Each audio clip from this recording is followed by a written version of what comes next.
The Jon, Anik, and Kenny Florian podcast. Jon, Anik, and Kenny Florian. I fucking love them. I can't get enough of them. Let's hear that Boston next. Big jab there from Duffy, and Frank Mir is hurt now. Down goes Duffy out cold. Frank Mir does it again.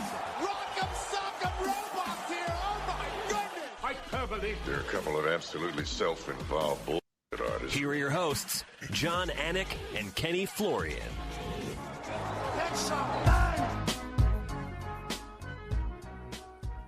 Good Monday to you, high noon on the East Coast of the United States of America. Thank you all for being with us live on YouTube on the Anik and Florian podcast channel and the All the Smoke Fight channel as well. It is Monday, 4/20.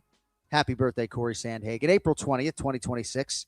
Episode 592 of the Anik and Florian podcast. At this time, we'd like everybody to put something in the air. No, Ken Flo.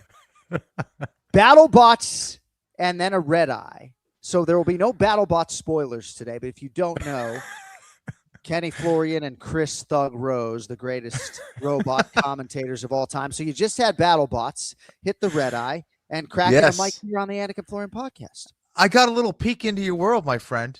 I have even more respect for you, buddy. Yeah, it's not easy, but we're here. I'm excited to talk fights. I did my homework, and I'm here, Professor. Yeah. You wear hats a lot on the program, so it's nice to see the lettuce flowing. So I'm wearing a gold chain, and GLD sponsored the podcast for a while, and Cody Merrill was commenting on the gold chain before the show, and it got me thinking about Sean Strickland's comments recently. You may or may not have seen them about guys who wear chains, right? And whatever kind of message you're trying to send. So I did not wear jewelry of any kind, really, until I was 46 years old when GLD sponsored the podcast, and now I'm rocking the gold chain. So I got a fighter meeting with Sean Strickland coming up here in about 15 days, and I was trying to figure out how I could get creative with the chain. I don't know, like maybe take it off. Man, this thing is just giving me allergies, or I don't know what I would do with the chain, or just say, let me take this chain off, Sean, before our fighter meeting. But I will say our fighter meetings with Sean are so great and so thoughtful and technical that I thought I would try to bring some levity off the top with the chain. And Cody Merrill made me think of that. I got to be the only guy, by the way, who ever showed up to do the Jackson podcast at the beautiful Plush Santo studio who didn't receive a single piece of merchandise nor a chain. What? So we're rocking GLD loud and proud until further notice, Bear. You got my number. All right, a lot to get to today. Alexander Hernandez, the great ape, El Changrango, who fights this weekend against Rafa Garcia, featured bout from the UFC Apex, will join us in about 90 minutes. A lot to get to before we get there. We will recap UFC Fight Night Burns versus Malott. Gilbert Burns is off into retirement. We'll talk to his podcast co-host, Matty Betts, from Home of Fight about him and Renato Moicano. We do have a couple of predictions coming up. UFC Fight Night Sterling versus Zalal. I don't know if Ray Longo is in Las Vegas or getting ready to be wheels up to Las Vegas to corner Aljo or not. But we, of course, will talk to Ray Longo. RJ Clifford coming up in about 10 minutes. Jason Anik is going to join us. I mean, who am I forgetting? I don't even know. But let's get to the meat and bones of the program. Let's get to headlines. Headlines. It's time for headlines. I have some very urgent and important breaking news. Headlines. On the Jon, Anik, and Kenny Florian podcast. All right, lead story today, Phil DeFries, KSW heavyweight champion. Kenny is looking right into the camera as if to say, I did not prepare for this. So not necessarily the lead story, but it crossed my wake a few minutes before we began the program, right? Do you remember Phil DeFries? I do. Yeah, so you and I called a few of his early fights. Yep. You called his fight the night upon which Conor McGregor made his UFC debut, April 6, 2013. First pay-per-view I worked, UFC 155. He fought on that card as well. He was released from the UFC in 2013. And I'm on MMA Junkie this morning. 14 straight heavyweight title defenses in KSW for Phil DeFries. Yeah, that's crazy. Kenny, and KSW is a good MMA. organization, Yeah. man. Tough guys, yeah. A lot of things can happen in heavyweight mixed martial arts. He's won 16 straight fights overall. We have talked about the fact that there isn't a universal MMA Hall of Fame. Patricio Pitbull, I mentioned a UFC 327 would be a primary entry. But, dude, like, this is, at least on paper, and I can't profess to having seen anything but highlights, on paper, this is like Hall of Fame, largely unprecedented stuff, right? 14 title defenses. The standard upon which all great champions are judged is how many banners are hanging, how many times do you defend the title? 14 times?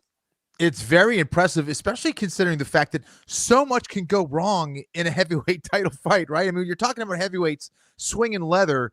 One shot, even one bad shot is all it takes, to the dome. So the fact that he has had or experienced that level of consistency is extremely impressive.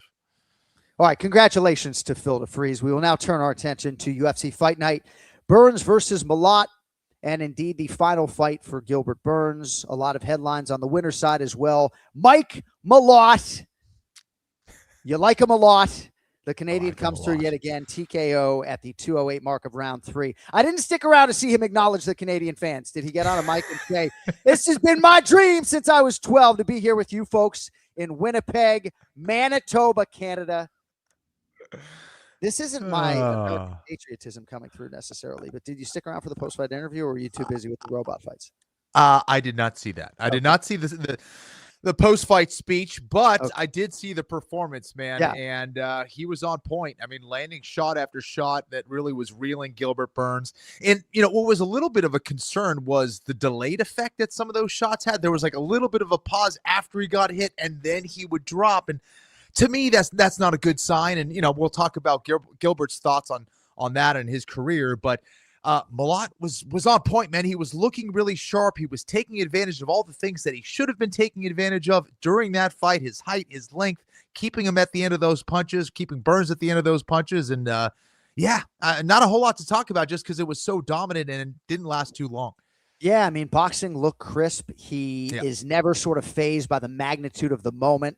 And certainly carrying the flag and the proverbial torch for your country, it's not always the easiest thing to do. And he is that guy right now in Canada. And the extent to which he can contend or how high the ceiling is, I really don't know. He's knocking down the cones in front of him, and he's doing it with style points, right? I mean, Gilbert is a game fighter who has been there and done that. As we live in the Malott side, what do you think about him when you think about the Carlos Prateses of the world, Jack Della Maddalena? Those two guys are headlining here in less than 2 weeks, right? I mean, how do you think he stacks up with the elite of the elite at 170 pounds? Well, first of all, I certainly think it's going to be a confidence builder coming off of a win over a big name like Gilbert Burns. I think it's going to do wonders for his confidence moving forward as he takes on more difficult competition. Now, about that more difficult competition, I think he can crack in to and beat some of those elite guys. I think he may start to run into some trouble if he hasn't solved the issues with his willingness to just want to brawl at times. Yeah. But from what I've seen, he has fought a lot smarter. He has stuck to game plans much better. But he is such a fighter that sometimes he will just throw down, sometimes blindly. And those are the things at the highest levels that can get you in trouble. Now, I think Malott has matured a lot, and I think that he can pose some problems for some of those elite guys, but we'll see. I think taking the right matchups is going to be critical as he gets more experience, but he's good everywhere, John. He's a great athlete. He's got knockout power. He's proven that time and time again. He has the toughness.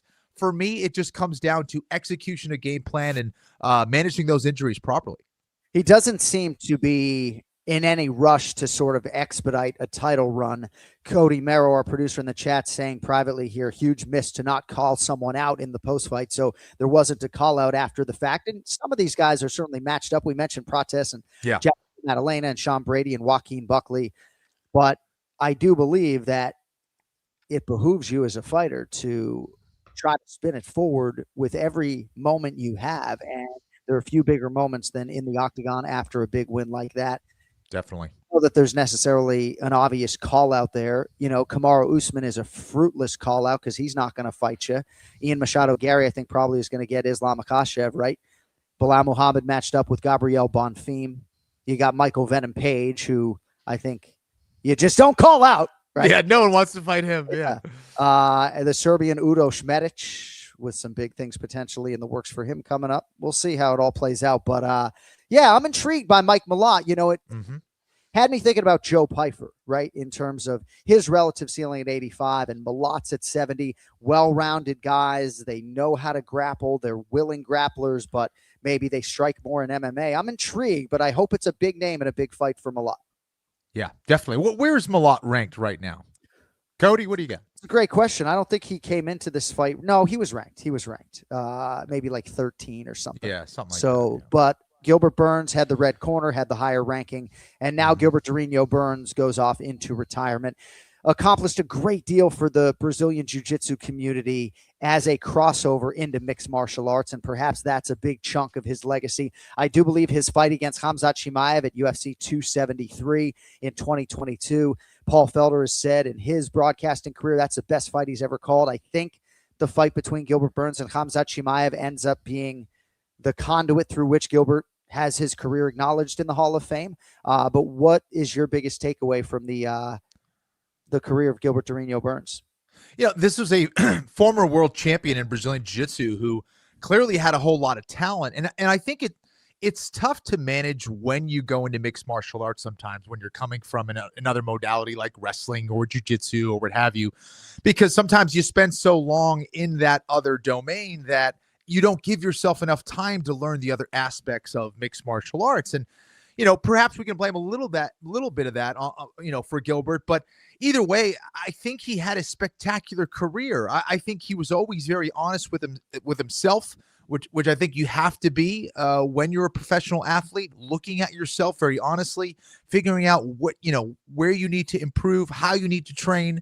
He trained with one of the best teams in the world. He had a lot of success, had some big fights. I think a lot of people will remember him for some of his losses, even in defeat. I thought he was impressive against guys like Khamzat Chimaev, had Kamaru Usman hurt at one point during their fight for the belt. And, so I think Gilbert has nothing to be ashamed of. I really appreciated his candor after the fight, talking about his career and what he wants to accomplish next and how he wants to maybe help the next generation, either with jiu-jitsu or mixed martial arts or, as a manager perhaps. So loved hearing that. Gilbert seems like a really, really nice guy, man.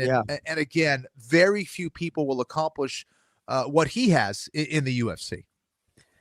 You and I called so many shows in Brazil in the early days. I think I did 28 shows over there, right? We used to go 6 times a year, and there were so many big moments for Gilbert that I remember calling over there. So he came to the UFC pretty green. He was 7-0 as a pro, vaulted to 10-0 after submitting Alex Oliveira. The Damian Maia win certainly comes to mind, Kenny. Yes. The Tyron Woodley win to sort of punctuate that winning streak and earn the title fight. He did hurt Kamaru Usman in the title fight. And, last win came against Jorge Masvidal, and he does close the book with 5 successive losses, all against elite competition, top flight 1 or 2 ranked contenders, former world champions Jack Della Maddalena and Belal Muhammad. Did I almost call him Bella? Sorry, Belal. But the fight with Khamzat Chimaev is going to go into the UFC Hall of Fame. I think that is an eventuality. Yes. All right, let's get to our Hall of Fame analyst now. Some people know him as Randall. I don't know if his mother goes by RJ these days. I know I am one of the few people who reserves the right to call him Randall. But let's get to RJ Clifford. It is rated TV MALV and contains strong language and violence. It is intended only for mature audiences. Viewer discretion advised. This is rated R. No way! Fighting, that's the fun part. It's like Hansel from Zoolander, just so fucking hot right now, dude. Like, whoa, think about it. Like, I don't know who he is. I just know he's a wrestler. I, Googled him.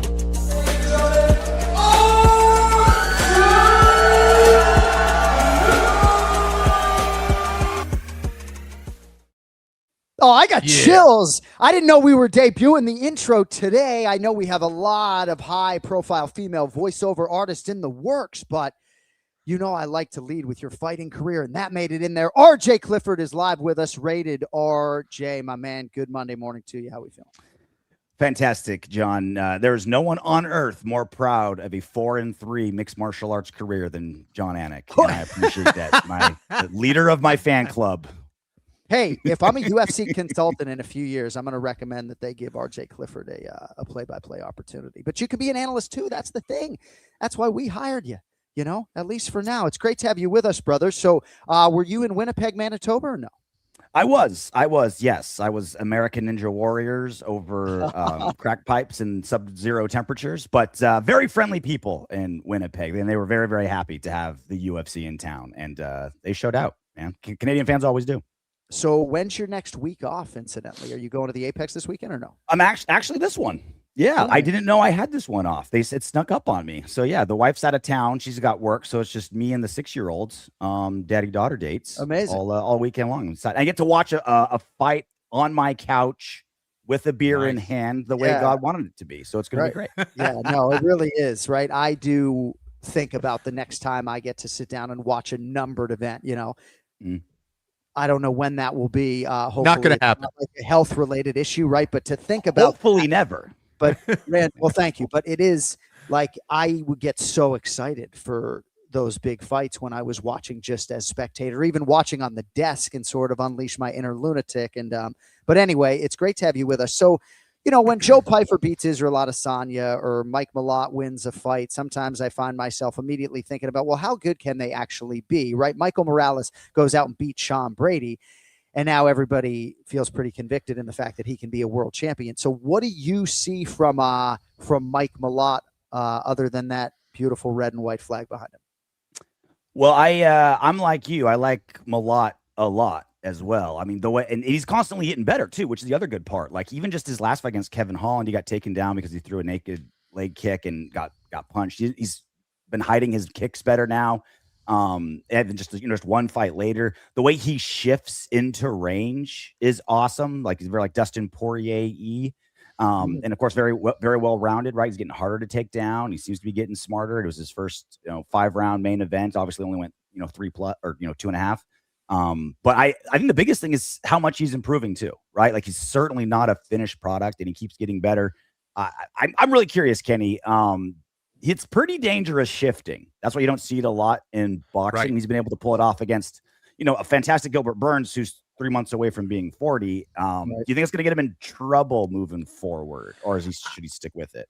I think a lot of it is context. It's like how you're doing it. Are you disguising it with feints? Are you doing it with an angle, or are you just doing it as you're exchanging? If you're doing it as you're exchanging, which he kind of has done in the past, then he's going to find himself in big trouble. He's going to catch those shots kind of like how Mandel Nalo did, which I can't stop thinking about. But I think that I think he's talented. There's no question about that. I think with this win, I think it makes it complicated because how much of it was Mike Malott and how much of it was maybe a little bit of a decline in Gilbert Burns' skill or his age. So I think that's something that people are going to question. What do you think about that, RJ? Well, I think Gilbert Burns, do we want to get into Gilbert Burns now? Because I got so much on that. A little bit. Let's do it. I mean, he was just no,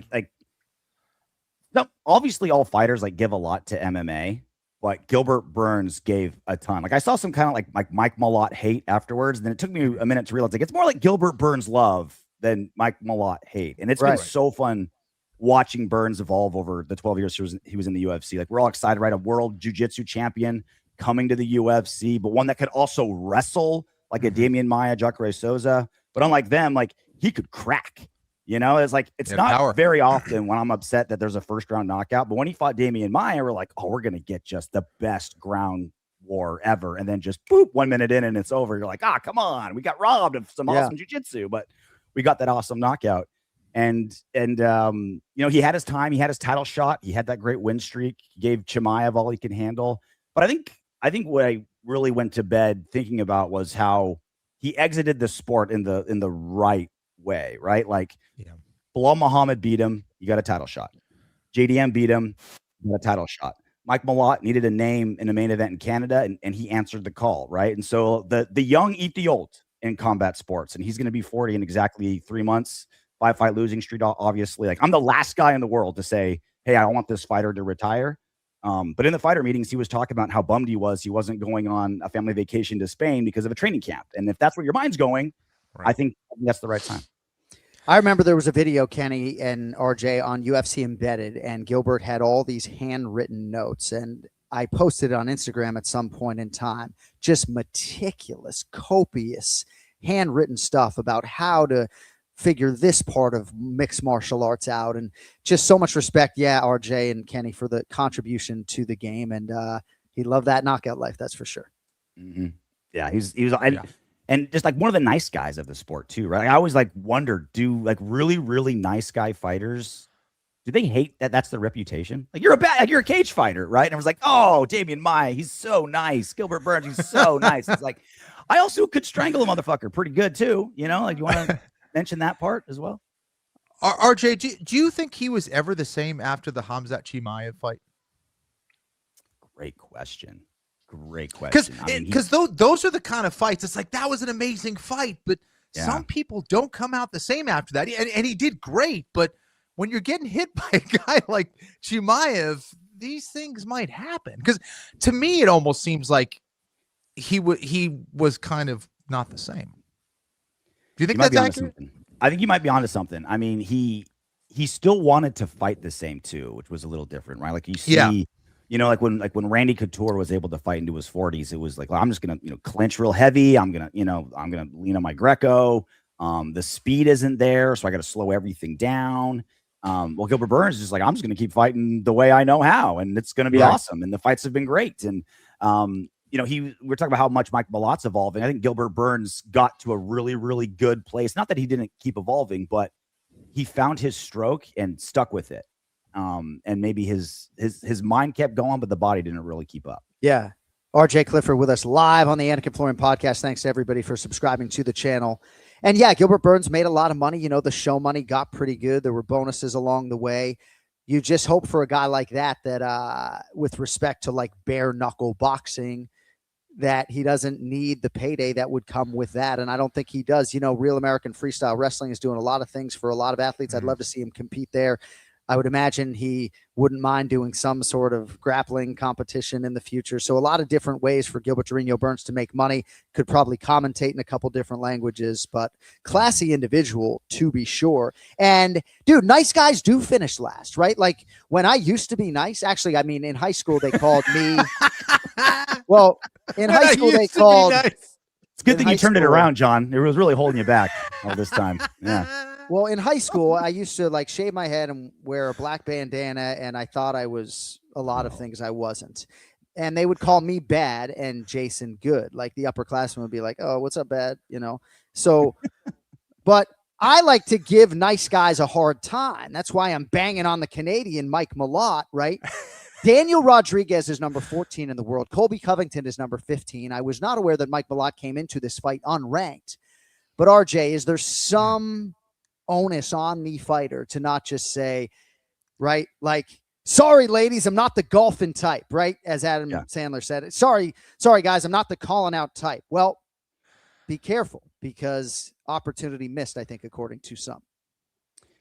Yeah, I'm with you. I've always wanted fighters to be themselves, but as much as possible. Like if you're kind of an asshole, like just be a big one, right? If you're kind of a smart ass, like be a really, really big smart ass. If you're a nice guy, be a super nice guy. And I think the Canadian fighters have a little bit of an inside track where you could be popular in Canada and you don't need to be a trash talker. Like obviously he wants international appeal and he wants to be a star everywhere, but like Georges St-Pierre, right? Just like would not talk trash on anybody. Kenny, like you knew him well. Like I don't think he was an asshole behind closed doors. I think he was just himself out there, and he was able to obviously be a giant star. But the worst thing he said was, "I am not impressed by your performance," and he got dragged through and it never left him. He opened his mouth one time. He's like, "All right, I got this zinger, right? It's gonna work. This is the big one." Yeah, and it's just been a meme for decades. Gareth A. Davis, legendary boxing and mixed martial arts journalist, once asked John Jones, RJ, "Are you a bad guy trying to be good, or a good guy trying to be bad?" So if somebody probed me that way, I would say I'm a good guy. Like I don't necessarily think I'm a bad guy, but yeah, I mean, sometimes I give it to nice guys, like Malott being like, "I've been doing this in Canada. I've been dreaming about doing this in Canada my whole life, and the whole nation rises, Come beat a high-level American. Let's go." All right. Yeah. Enough on that. So any other highlights for you? I mean, Charles Jourdain has realized a lot of success in the bantamweight division. Kenny put a band on Mandel Nallo, so he lost $1,000 there. Any other major highlights? Dennis Bazooki obviously got flatlined by Marcio Barboza. Anything jump off the film for you, kid? Well, those two, really, Jai Herbert and Charles Jourdain, those performances I think stuck out. I mean, Charles Jourdain, I kind of got the vibe he was underestimating Kyler Phillips going in. I mean, he seemed pretty tuckered out in that third round. I don't know if he like underestimated him and it showed up in training or got maybe a little too confident. But Heidi Andrel, who was the reporter, afterwards asked him, like, did you underestimate Kyler Phillips? And he said, oh, I didn't underestimate him. I just overestimated myself. Now, I'm just a product of the California public education system, Kenny. But where I went to school, that's the same thing. Yeah, that's the same thing. Yeah. If you it's the end result. So, I mean, smart fighters learn from losses, and super smart fighters learn from wins. And I think Jourdain could learn a lot from this one. And then that Jai Herbert just like head off center line, right hand, just beautiful. I've rewatched that 100 times. Gonna make a little video of that when I'm done with you guys, but that was just a thing of beauty. Like he went from what was he known for, right? Almost knocking out Ilia Topuria. He was that guy. And now he can really hang his hat on just a gorgeous counter right hand. I mean, that was Kenny. Like I almost don't feel bad losing a bet with a knockout like that. No, I mean, Jai, listen, he earned that. He earned every single bit of that. But I thought Mandel got overly aggressive. He did not disguise his intent on what he wanted to do. You saw his hand kind of cocked back from like a mile away, and he was very, very upright. Herbert saw it coming, and they exchanged, I guess, at the right time or the wrong time, depending on who you are. And I mean, Herbert made the best out of that, man. That was an amazing comeback because it looked like Nallo was just going to dominate and finish him round one. And man, this sport always surprises us. It's amazing.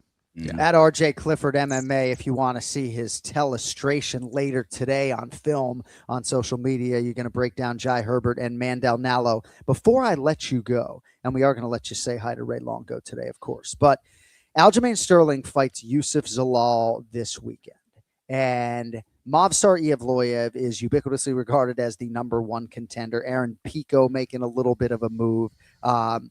What do you make of the main event this weekend and how it might impact things divisionally if one of these two guys gets a finish?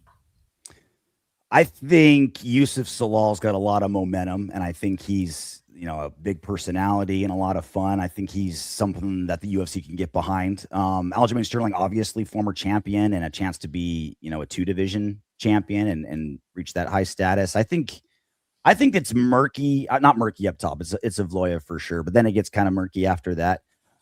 I'm wondering like what they make of Lerone Murphy. They obviously he lost to Evloev, and so he's back of that pack. But they really love having British champions and people from the UK in good spots. I think he makes sense still in the conversation. And just 145, like it's just a really nice. I didn't even realize this until I started matchmaking. I forgot Kevin Vallejos, but it's just like, dude, there's veterans that are still very viable. There's guys that have lost that can easily turn things around. There's the Vallejoses of the world that are just ready to go. Aaron Pico's entered the chat, like you mentioned. Like, there's a lot that could go on. So, long story short, to answer your question, like, I think so. But I mean, it's just one more awesome spinning back elbow knockout away from anyone in the top 10 before, and then they can be in that conversation. Yeah, that's well put, bro. I fucking printed the featherweight rankings today. Do you know how many times I've done that in 592 episodes of the show? Printed one division's rankings, very few, right?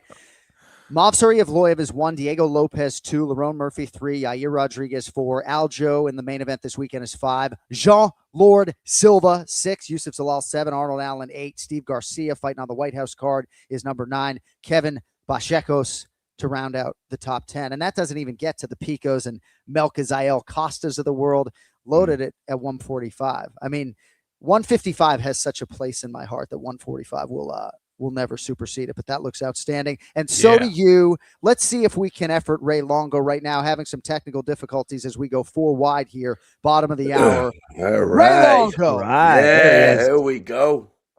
How you doing, Raymond? What's up? What are we talking about? That is a big black coffee. Yeah. Well, I need it this morning. Wow. Well, I just wanted you to say hi to RJ Clifford, who yeah, RJ, you're crushing it, buddy. Oh, stop! But keep going. Yeah. Stop. What's up, Ray? How you doing? Like the fights last weekend? Yeah, had the fight Saturday. Yeah, 100%. Yeah. Yeah. Well, yeah, Some good- RJ Clifford, we appreciate your contributions as always. We wanted to give you a chance to say hi to the senior member of our talent team since I you are now. I don't like the word senior anymore. Can we get that? Can we come up with another business term for that? Yeah. Geriatric? You like that one? Geriatric? Geriatric is even better than that. Tremendous content, though, at RJ Clifford MMA. My man, appreciate the quarter of an hour. And we'll talk to you real soon, as in next Monday. Happy 420, boys. To all who Take celebrate. it easy, buddy. Thank See you, you, buddy. I actually don't think RJ Clifford is among those who celebrates. Perhaps he does on 420. Raymond Peter Longo. How goes your Monday so far? It's 12:33 p.m. Eastern Standard Time. So far, so good. So All far, right. so good. So, trying to stay healthy for the fight this week. Everybody's sick in the gym. It sucks. Oh man. so are you flying to Vegas? What's going on in your world? Yes. When are Yeah. you leaving? I'm leaving Thursday. You're leaving Thursday. Okay. Thursday. This is a when are you getting there? huge. I am undecided at this point. if Oh, I'm all gonna right. be there. Just Uh, Kenny, you look outstanding. I mean, does Thank he you, not? sir. Now, let me tell you something. I'm calling you on the side. I'm doing it. Dude, anytime. Because you did I just saw with Got a thicker Arlovsky. hair. It's just, yeah, that looks great, man. Thank I you. tell you, unbelievable. So you're going to call him after the show, and you'll see if he takes that call, so you guys can talk about hair. Well, I transplant don't or know. what? I don't know about right after. I'm curious because I got to fill in some spots, man. I could have a full head of We're hair going at to 90. Turkey. Yeah, I don't know if I'm going that far. I'm sure I'm gonna blow the money and do it here. Well, I'll make a contribution. Very nice. Wow. I'll make a contribution. I'll contribute $500 towards your hair transplant. I'll take. Okay. All right. I'll So- give it to you in cash. Wow. All right. Bam. What, my Zelle number?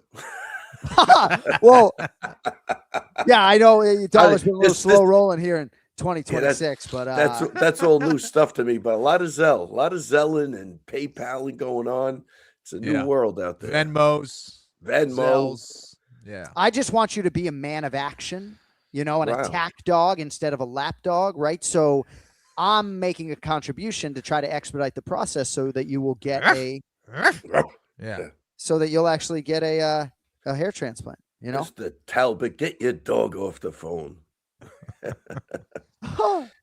Anik and Florian podcast presented by All the Smoke Fight and presented in part by Throne Sport Coffee for busy mornings, workouts, your everyday routine, and everything in between. You need coffee that works as hard as you do. So to that end, I have been absolutely loving my Throne Sport Coffee. If I don't get to Longo's MMA in Garden City, New York soon, it's all going to be gone. It's all going to be gone. If I had a throne, I'd be a little more awake right now. This is nice.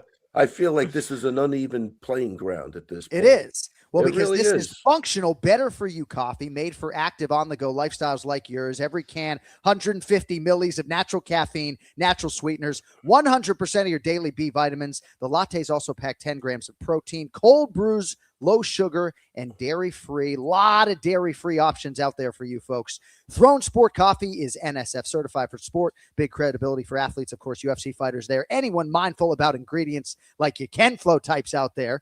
You can find Throne Sport Coffee in retailers nationwide, including Casey's, Quick Trip, and Whole Foods, or online on Amazon, Walmart, and their website directly, sportcoffee.com. Throne Sport Coffee. Get going. Keep going. And I'm sure they loved Raymond's cell phone beeping in the middle of the fucking spot, huh? Oh shit, man, dude, you got ears like a fucking Rottweiler at this point. This Kenny is laughs incredible. because he heard it too. I would imagine Nate Bronson and Cody Merrill and Mac heard it as well. I'll tell you, no, but Kenny might have heard it, but it's not going to upset him. That's the difference. That's the difference. Kenny's laughing and you're pouting. You know why?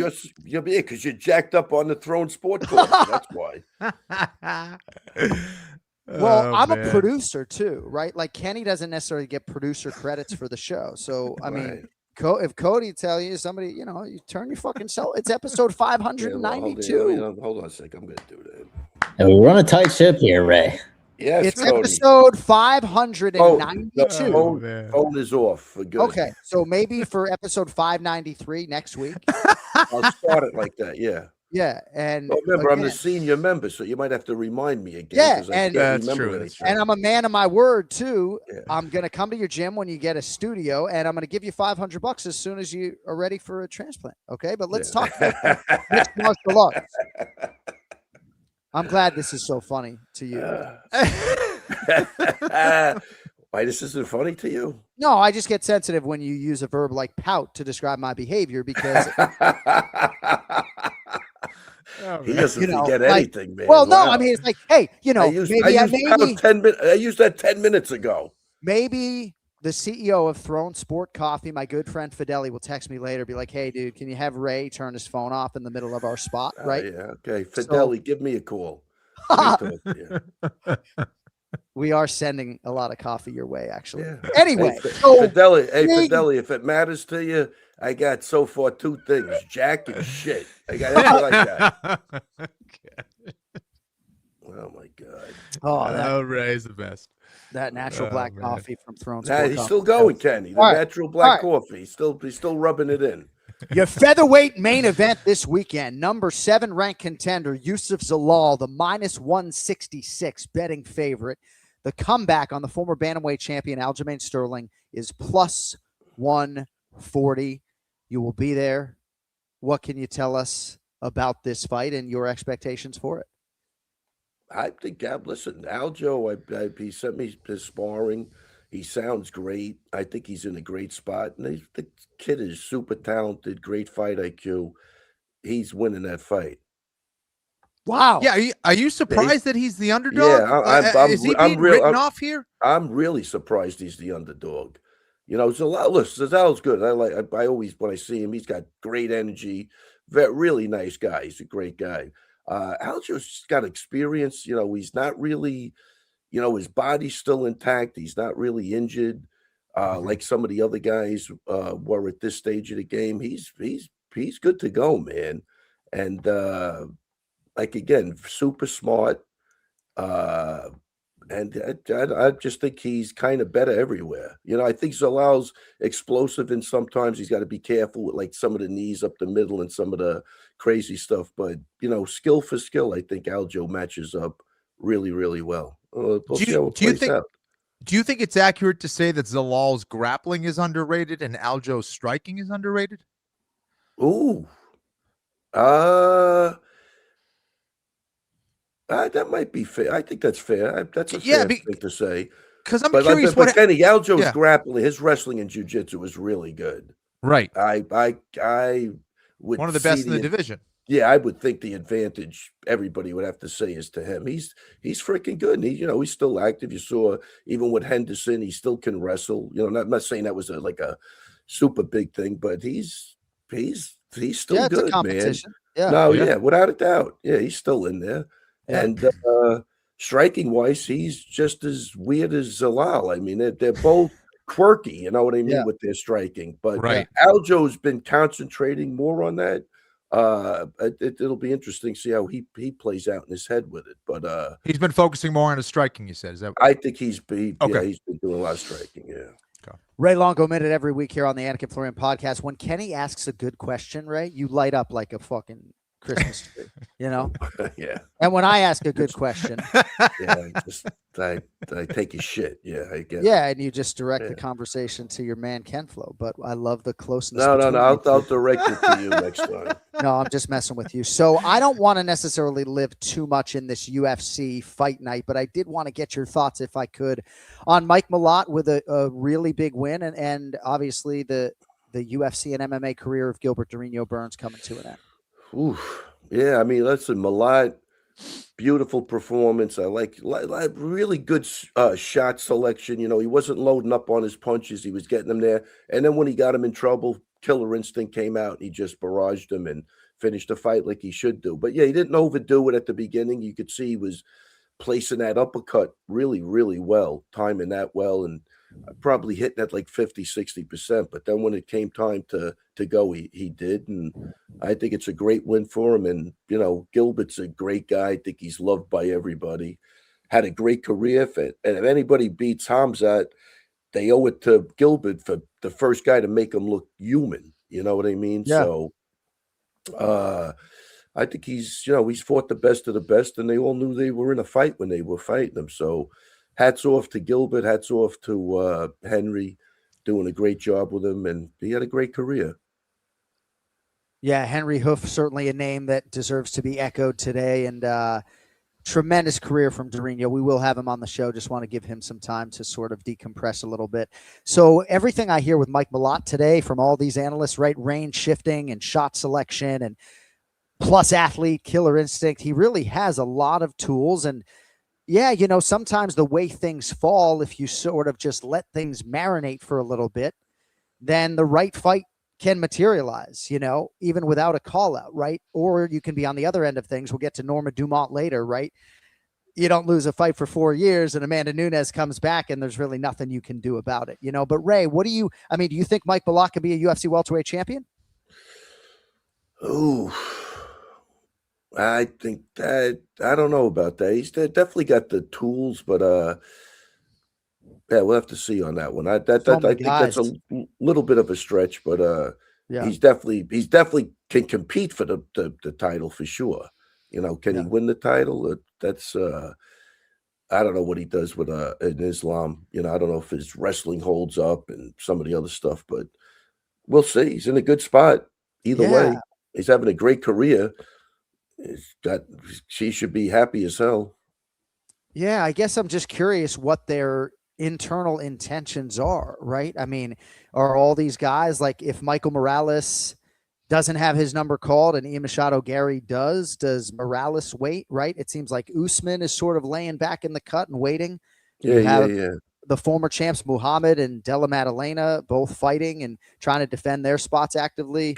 Yeah, I think maybe just let the chips fall a little bit over the next few weeks. Let June 6th, Bilal and Bonfim finish, and maybe his opponent comes out of that. So I would think Bilal against Mike Malott would be a great test for him to see where he's at. I think that would be a great fight. Yeah. All right. Yeah. Let's go 4 wide and welcome in Jason Anik at Boston Anik into the conversation. Jay, good afternoon. Good morning. How we doing?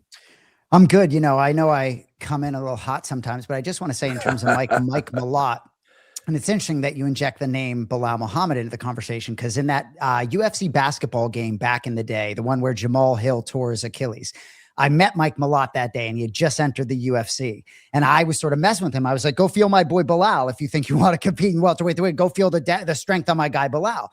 But what I'll say about Mike Malott, sort of echo what RJ said earlier, it's the improvement. And to me, John, you say married to the game. I think he is married to the game at this point. He was a coach for a while, not trying to compete. He looked more powerful, more intentional. So I think, and there's my phone, of course. But so I just think that's fascinating for Malott, because I think and in terms of what he did or didn't do on the microphone, I don't think there's an obvious name.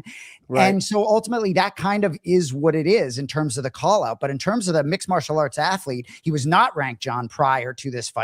He'll take Gilbert Burns 11 perhaps, or be 12-13, but I think a ranked guy and pumping the brakes a little bit makes sense, but I think he's got a shot. Yeah, no, that's well put. There are a lot of intriguing fights for him. I guess sometimes I get ahead of myself and impatient and sort of think, well, he's 33 years of age and, might take him 2 years now to build against the, maybe it's 2 wins in 2 years to then wait for a title shot. Who knows, Yeah. Ray Long goes back. Yeah, geez. So see what happens when you turn my phone off?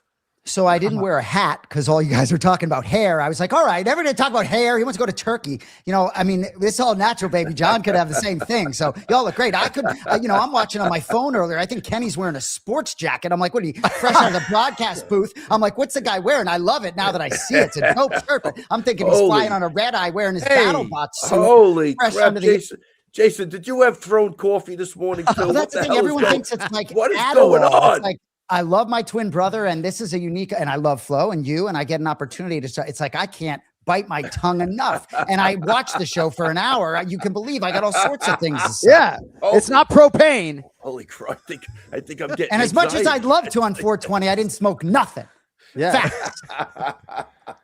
When your day is done and you want to ride on. Okay. So I have a quote from Ilia Topuria that I would like to read to you guys. And Jay put this on my radar, and we got some Georges St-Pierre stuff coming up here shortly. But Ilia Topuria would appear to be a mental giant, right? I mean, I would think any life experience would be something that would forge him. And here's the quote that I just wanted to read, and we'll start with Ray and then Kenny on down the line. The challenge is going to come during 15 minutes that I am in that octagon. But outside of that, it's just a normal day. So don't let yourself travel into the future and wear yourself down mentally. And I'm not saying all fighters fall in one bucket of this, Ray, but there are a lot of high-level athletes and UFC fighters and MMA fighters that can't turn this mental page, and it affects their energy system leading up to the fight and potentially on fight night. And Topuria really seems to have done a lot of work mentally to make sure it doesn't impact him in that way. Yeah, look at spot on. I mean, if he could, the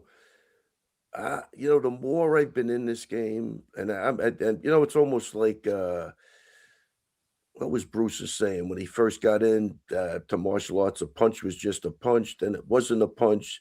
At the end, it's just a punch. I mean, it's the same thing. It's all mental. The mental aspect of this game is the whole game.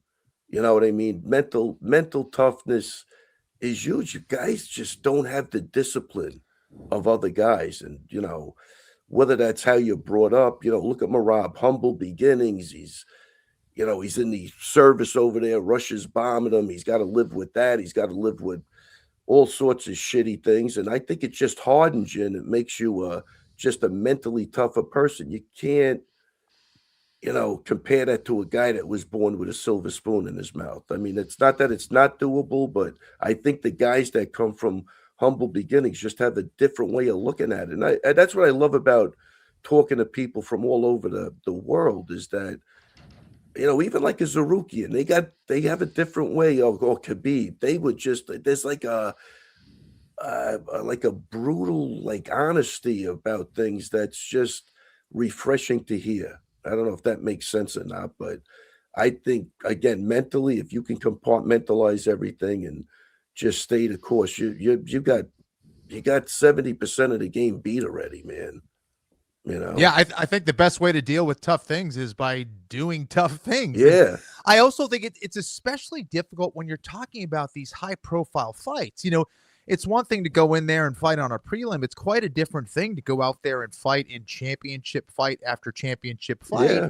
And then I would layer that even more by saying, the guys like the Conor McGregors or the Ilia Topurias who take it up a notch by even talking trash and making fun of their opponents. And then after it's said and done, they're able to kind of put that away, shelf that, and then just deal with the fight itself and stay present during that fight.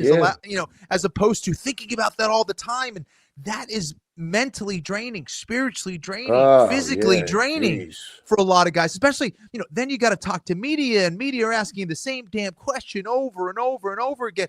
And you're trying to get rid of that stuff, and it can get back in you. So, I'd be lying if I said I got it all figured out during my career. I did not. It was very difficult, because certain fights were different than others with different stakes. So the ability to put that out of your head is huge. And clearly Ilia Topuria has some kind of recipe that's working for him, because we see it in his performances. Almost the more difficult the matchup, the better he performs. Yeah. Yes. Go ahead, Ray. One thing, back in the day, even with Sarah, he would refuse to do interviews. I don't think you have that option today. They're forcing people. Can the cameras come? Can they follow you around? It's a big burden when you're trying to concentrate on a fight and what you have to do when you're in there. You have the media obligations could take a person down. Yes. And again, we go back to that was the beauty of that kid Hokit, that he could do that shtick and then get in there and fight like that. I'm saying that's a really special talent. And the more I think about it, Kenny, the more I laugh about it. I think the guy's actually outstanding. I don't know. He's able to pull it off, so he can compartmentalize. A lot of guys can't do that. It's just impossible for him to do it. So he's got a special talent. But that's the mental side of this game is huge, and I think Kenny's right. You got to do hard things to become hard. Something as simple as what was that? The guy that just make your bed every morning to build discipline or whatever. Jordan Peterson, yes. It's what it's true. Yeah, you make your bed. You got all right. Definitely. Let me just get in here real quick, though. The compartmentalization is a good thing, but Kenny has put Topuria on a pedestal with good reason, and I stand there with Kenny with that. Yep. And I want to be along for this ride, watching this brilliant icon. Like, this applies to life. It's not just about fighting. This mentality, and we go back to the Volkanovski fight. He beat him exactly how he wanted to, precisely when, and that does come from the mental component too. I understand fighters have different things they need to lean into. Corey Sandhagen needs to be fired up before the fight.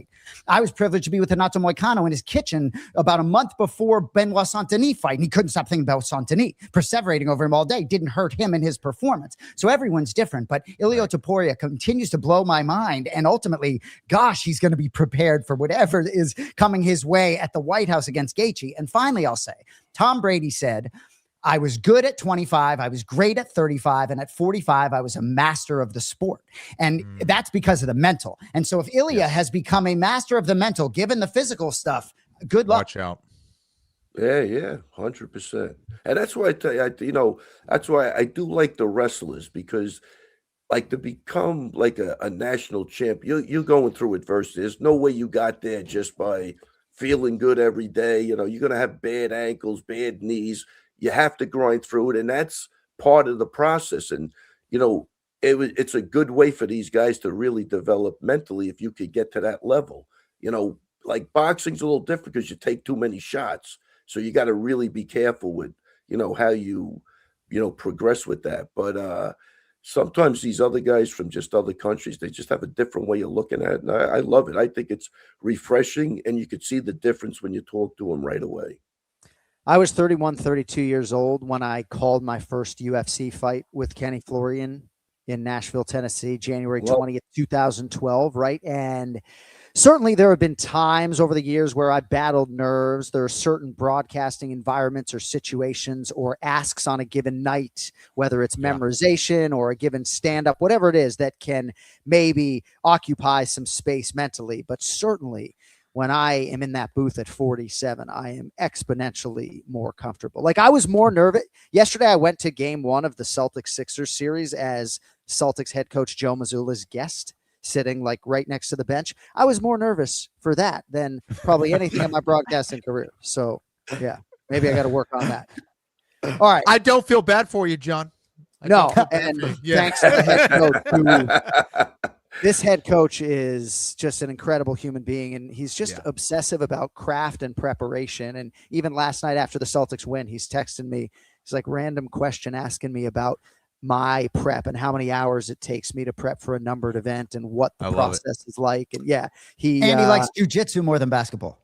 Yeah, he loves fighting and jiu-jitsu. I know. And all of it. So he's a stud, man. Ray, so before we let you go, so Georges St-Pierre is somebody who has always preached sprinting over running, and he's certainly not the only one. I remember there would be times when Kenny Florian, out of training camp just to like reset, would go to the streets of Dover, Massachusetts and just run a 6-minute mile to just punish his nervous system. But I took my daughter Tatum to do some sprints. We were in a very hilly area here in Glenville, Connecticut, right? And she puked, right? So we did 5 sprints up the hill and she puked, right? Because she maybe thinks she's in good shape and she's not. So we have some video from Georges St-Pierre. I thought it was video of Tatum. Sorry. No, we don't have video of Tatum throwing up on the curb, but I want to play this because Ray Longo has long drawn praise for coaching cardio and getting guys in great shape. So this is the great Georges St-Pierre. I believe in cardio if you're a combat athlete. And this, I get an argument with Faraz all the time. I believe in efficiency. And people will ask me, why do you run then? I sprint because of the benefits it gives me. I don't believe sprinting will increase my cardio. I just believe that doing something as hard as I can for a small amount of time and taking a break and then repeating it again and again, I think it has huge benefits for me, especially as you get older. And I've been sprinting for a long time, and I love the benefits it gives me. it might, like, I don't do it for cardio purpose because I believe in fighting, it's all about efficiency. Even though you're in better shape than me, but if I'm more efficient than you, you'll get tired before I do. And it's like that in every sport. Hockey, basketball, I don't care. I believe if you're an athlete, efficiency is #1 goal. You focus on skill and technique and efficiency. Yeah. Yeah, really. Look, well said. Here's the whole key to what we just heard is that he believes it. That's all that matters. He believes it. And it makes him feel good. And that's all that literally is all that matters. Listen, obviously there's nothing wrong with sprints, but I'll give you an example. If I have a guy sprinting, right, he feels great. And then somebody else tells him, sprinting, it's going to ruin you. You know what I mean? Like you got to jump. Right. The guy's done. He's done with the sprinting. Yeah. This is the fucking problem.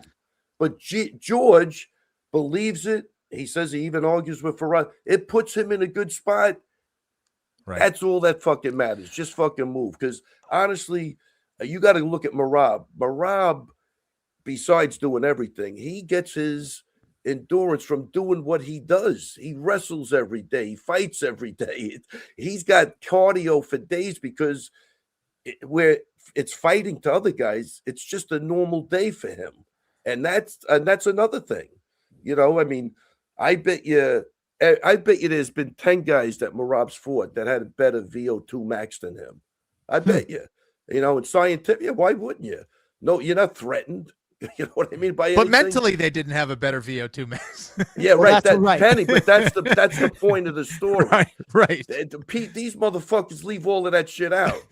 You know what I mean? Like, there's a lot that's going on in there, man. Mentally, like you said, jitters under the lights, this and that.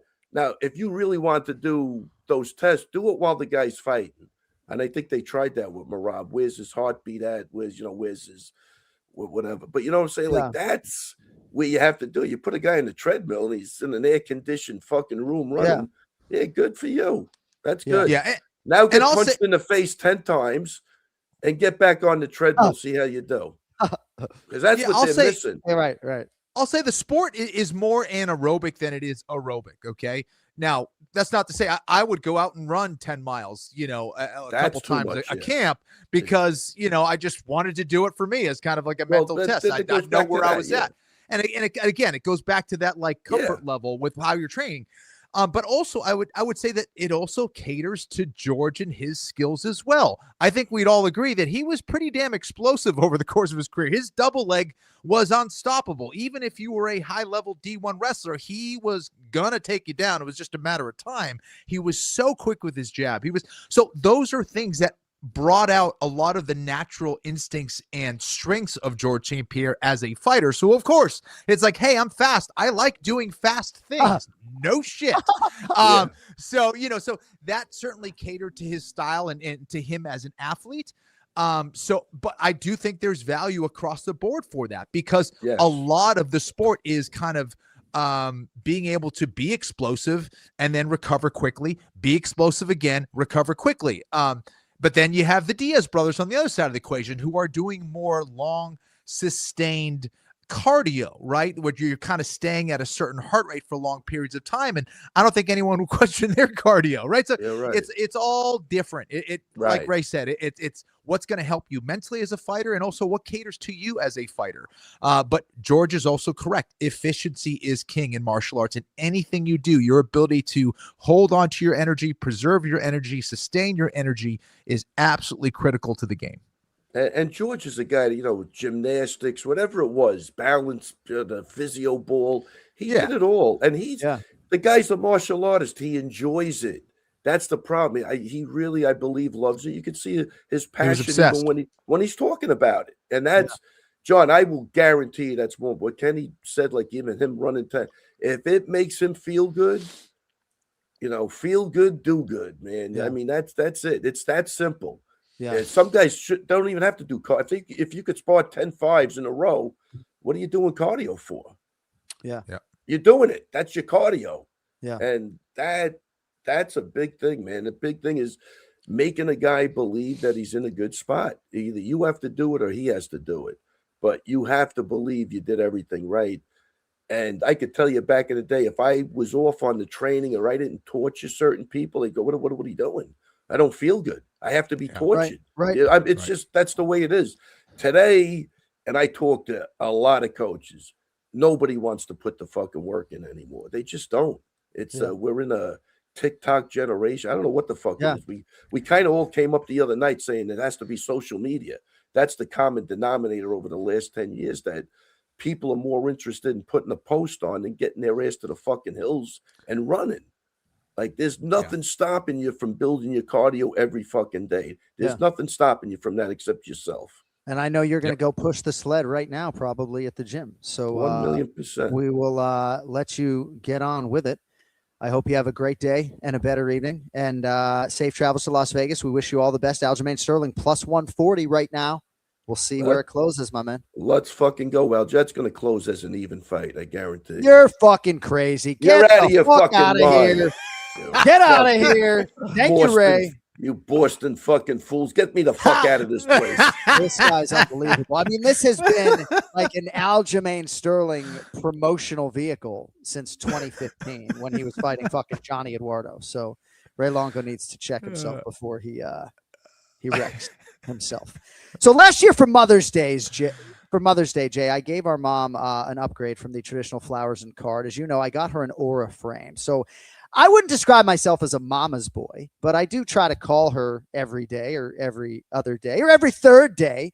She started a basketball league in our hometown when we were kids, just so we'd have more places to play organized basketball. As an adult, she's helped me through any number of personal and professional situations. I've gotten her the wallets and the candy, all sorts of stuff, but the gift that keeps on giving, I'm telling you, is this aura frame. Unlike flowers, doesn't die after 3 days on the kitchen counter. Aura frames have free unlimited storage. You can add as many photos and videos as you want. You can even preload photos before shipping it out to your loved ones, and then you can keep adding from anywhere, anytime. You can download the free Aura app, AURA, or text photos straight to your frame. The Aura app actually reached #1 in the App Store on Christmas Day in 2025. Mother's Day is approaching.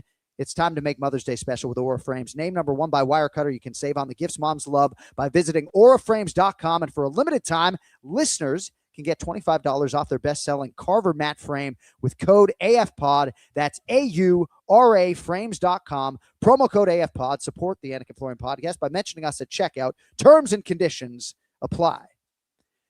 Well, if I'm Matty Betts, I'm taking pictures of my tickets and I'm putting them in an aura frame. Now joining us, home of Fight CEO.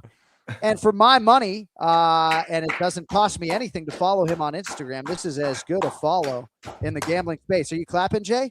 I mean, you have an applause button on a fucking soundboard to your right. You got your shitty applause. Your phone was on earlier. You kept my boy Matty Betts waiting like 12 minutes in the back. I didn't even get to touch on the Georges St-Pierre thing I brought to the program. Get to my boy Tanner.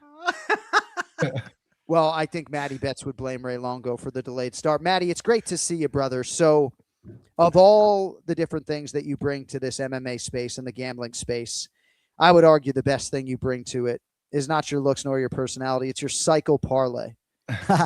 And within the last several weeks, you have hit one of these parlays. And if you don't know, he picks one fighter by knockout, one by submission, and then one by decision. And you recently hit one. These are six-figure hits oftentimes, over $100,000. So we'd like to hear about that wager on the Anik and Florian podcast.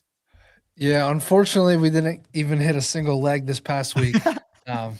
But that's how it goes. Usually I hit one and then I go cold for like 3 months and then I hit another one. But if you hit them at 25-1, 35-1, you can lose half a year straight and still be up money. So that's been the success of it. I've hit 5 of them now in the past year. And yeah, 5 total.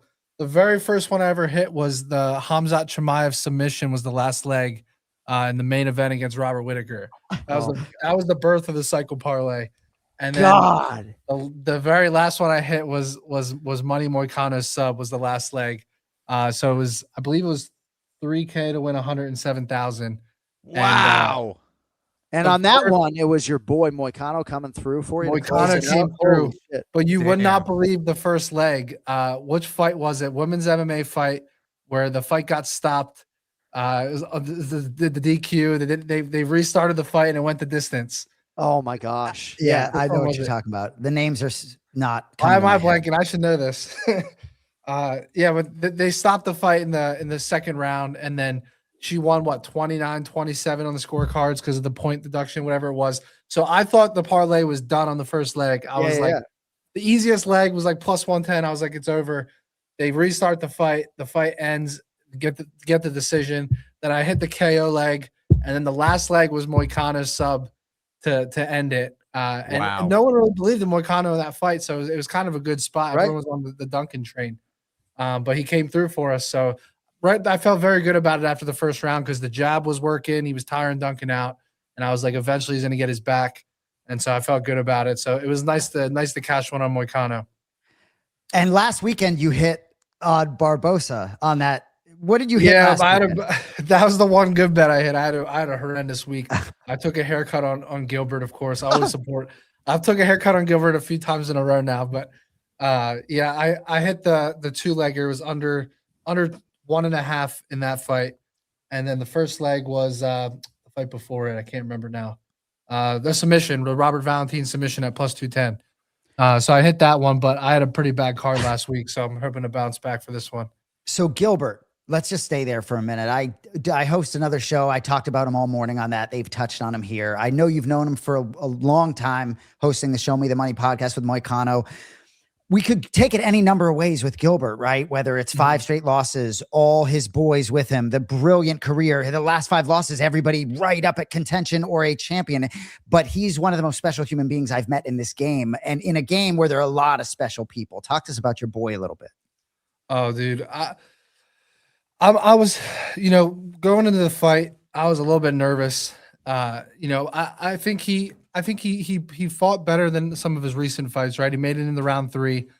He went out on a shield, and there's so many great things you can say about him. I mean, literally, I can't name anyone that's had a harder resume in MMA. I mean, the last 4, 5, 6 fights he's had has been incredible. But you hit the nail on the head, Jason. He's just the greatest human being. Like, he runs into people, he has no idea who they are, and he treats them like he's like they're his best friend, and everyone says the same exact things. Like, I was in the sauna yesterday at Lifetime, and some random guy comes up to me in the sauna and said that exact thing to me. He said, I met Gilbert the other day, and it was like he knew me for 10 years. He's never met me before.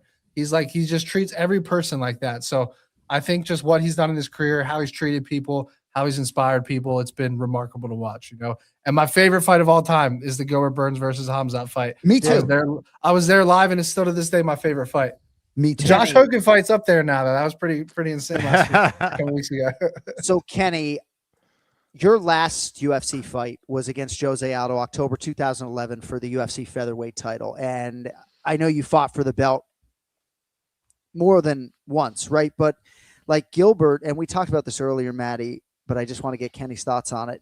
He was so married to the game and so focused on winning a UFC title and so obsessive about the details. And if you beat Mike Malott, right, it's like the window is still open, even if it's 1%. And I just wonder, Kenny, how you sort of deal with the disappointment. I mean, yes, he's retiring, right? And not on the high note like some other fighters have been able to. But I think for Gilbert, it's like you still think you could be the best in the world until you don't.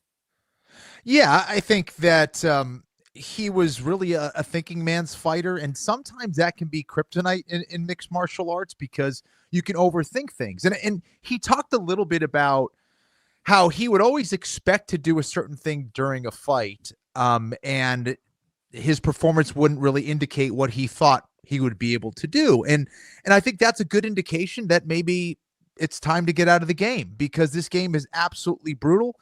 Gilbert's given us so many great fights. He has fought the best in the world, and he knows it's time. Had an unbelievable jiu-jitsu career, an unbelievable mixed martial arts career. Again, he's achieved what very few people can ever achieve in both of those sports. So I think he can retire with his head up high. And again, props to him for recognizing that, hey, you know what? It's time, because a lot of fighters don't. They hang out in the game for too long and now physically suffer because of it. So Right. I think he's getting out at the right time. Matty Betts, Jason Anik with us live on the Anik and Florian podcast, powered by All the Smoke Fights. So, Matty, your flagship show for Home of Fight, the Show Me the Money podcast. Gilbert Burns is now retiring, and I'd imagine he'll be omnipresent on the show even more so now. But when Moicano's fighting Duncan, right? Like, you need a win for your show. Yeah. Right? Like, I mean, and certainly a lot of people, a lot of people were planting their flag on Chris Duncan. And no, I mean, like, we went Ray Longo, right? There have been times with Ray Longo where it's like, man, it'd be really good if one of Longo's guys could emerge, and then Merab fucking becomes the greatest bantamweight of all time, and it's great for our show, right? Like, so, but that win for your show and capping that, but like that was big for your podcast and your brand, was it not? Yeah, 100%. People were even texting me. They were like, what happens if Moicano knocks out Chris Duncan?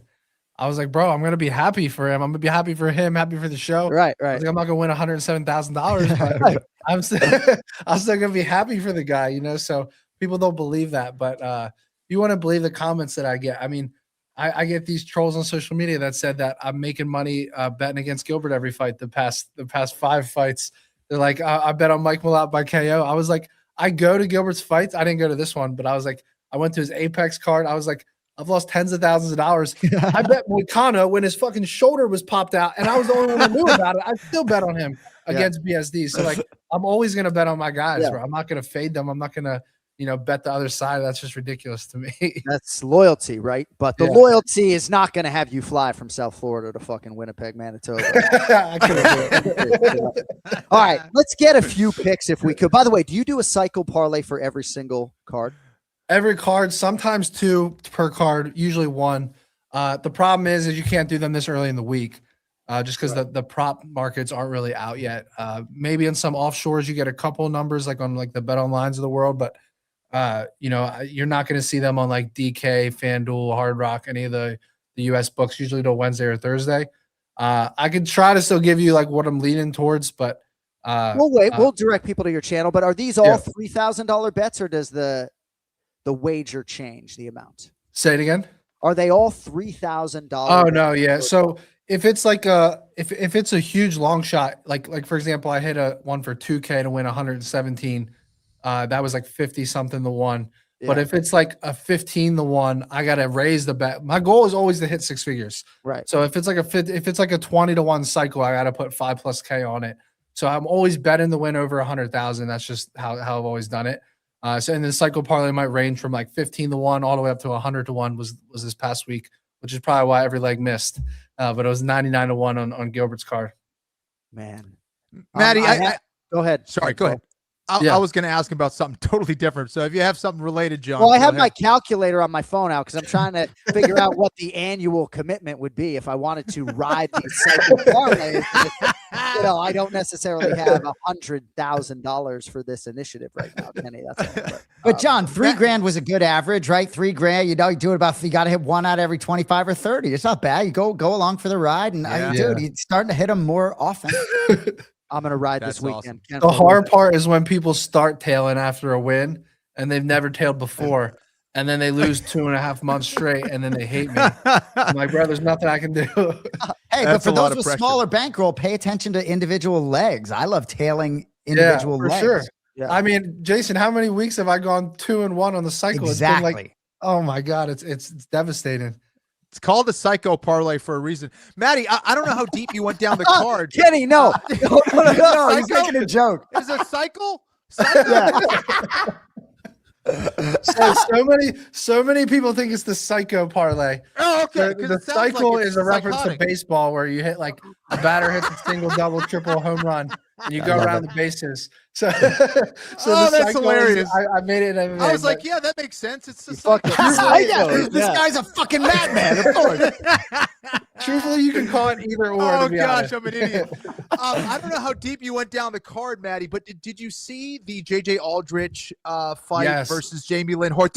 Were you disappointed with that decision? Because again, a lot of people were freaking out about it, and my buddies over at 3 Punch Combo, they ended up sending robbery insurance. They actually paid out to Hort because they thought the decision was so bad. It was the first time they've been able to do that, which I thought was cool. But I didn't think it was so bad of a decision. But what do you think on that one? So I had mixed emotions on it because I had Jamie Lynn Hort by decision. I had a women's cycle parlay, which didn't hit anyways.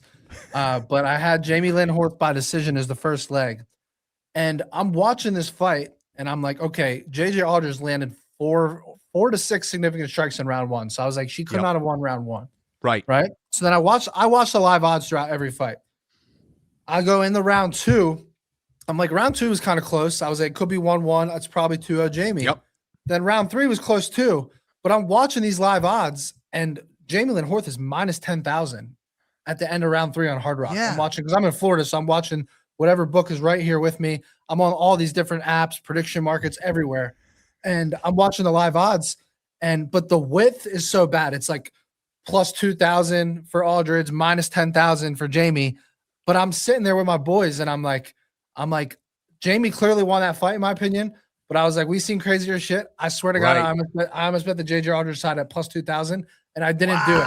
But then when the decisions came out, I was so upset because I was like, it could have been an argument 3-0 or at least 2-1 for Jamie. I was, but again, that's just what we've dealt with. I think there's been worse ones. I think it was kind of an overreaction, but I do think she won the fight clearly. So I don't know what your guys' opinion is. I'm going to have to go back and watch it now. That is interesting that 3-punch Convo paid out that robbery insurance, and yet Ken Flo doesn't necessarily think it qualifies as a robbery, which means that I'm going It was close. Have to go watch it back. Yeah, I saw it exactly how Maddie saw it. I thought round two was close. Like I would have liked to seen Horth throw a little bit more to kind of put a little bit more emphasis on the on that round for her. And then round three, I thought JJ Aldrich won. So it came down to maybe round two for me, but it was clear for Horth in round one. So yeah, crazy. All right, cool. I think it was like over 90% of verdict had it for Horth. But wow, it was it was bad. The only other thing I had in my notes, Vicente Luque at the airport with all those people to greet Gilbert Burns, right, when he came home from his retirement fight. Find that video on social media if you haven't seen it already. All right, I want to get a couple picks from you guys if I could. UFC Fight Night Sterling versus Zalal this weekend. Ray Longo, absolutely bullish on Aljamain Sterling's chances, Matty. He is the plus 140 underdog. 7th-ranked contender Yusef Zalal is the favorite, who is minus 166. Little background for you. So Sterling 2-1 since moving up to featherweight. The Brian Ortega win actually was contested at a catch weight of 153 pounds. And Yusef Zalal's story well documented outside the UFC. He was cut, comes back after a year and a half since returning in 2024, just on fire. 5 straight UFC wins, 8 straight wins overall. Matty, will this factor into your gambling this weekend? And do you have a strong conviction on the main event? Yeah, I mean, so I was listening to Ray Longo at the end when I jumped on here. I definitely don't think Alja's going to come back down to a pick'em, but he was minus 150, and he's up to plus 140 right now. So now's the time to take him if you like Aljamain Sterling, because to be fair, by Saturday it could dip down back a little bit. I don't know that it will. I think we'll probably see it close around plus 140 range. But it just depends like what angle you like on this fight. Do you like the striking volume and the experience of Aljo? Or do you like the defense of Zalal? He has very good striking defense. And then actually Zalal, he more than 2x's the submission attempts of Aljo every fight, which I thought was interesting. Aljo, and obviously it's a smaller sample size, but I actually cashed on Zalal by submission over Josh Emmett in his last fight, and it paid nice. Wow. I was shocked how quick and easy he made that look. I mean, it was unbelievable. But I think it's a very close fight. I think that this is a fight that if you want to play a prop on, I would look the Aljamain decision route because he has the higher striking volume. He has the 5-round experience. He has the gas tank, I think, at 45. I think that he could win this fight on the scorecards. I'm guessing you're going to get close to plus 250 range on that decision prop. So I kind of like that. As far as a straight pick 'em, I would probably go Zalal, but it's so close. It really is. I'm more of a prop better. I don't really I don't love the bet money lines, but I think it's a 50-50 fight. So I guess you have to side with Aljo at the current price, and then I do like him on the decision prop for sure. Well laid out as usual. Yusef Zalal has never been finished as an MMA pro, Kenny. For a while, he was in a lot of close fights, but not anymore. 8 straight wins, 7 of those have been finishes. And as much momentum as Aljo has, I think in his own mind, sometimes the issue is just you run into a younger, fresher opponent who is just setting the world on fire. Zalal, minus 166, Aljo plus 140. Ken Flo, your thoughts? Yeah, I think that it is a very close fight. And Zalal is a guy that has really been shining on a lot of these fight nights and doing extremely well. I think he's facing, without a doubt, the toughest competition of his career.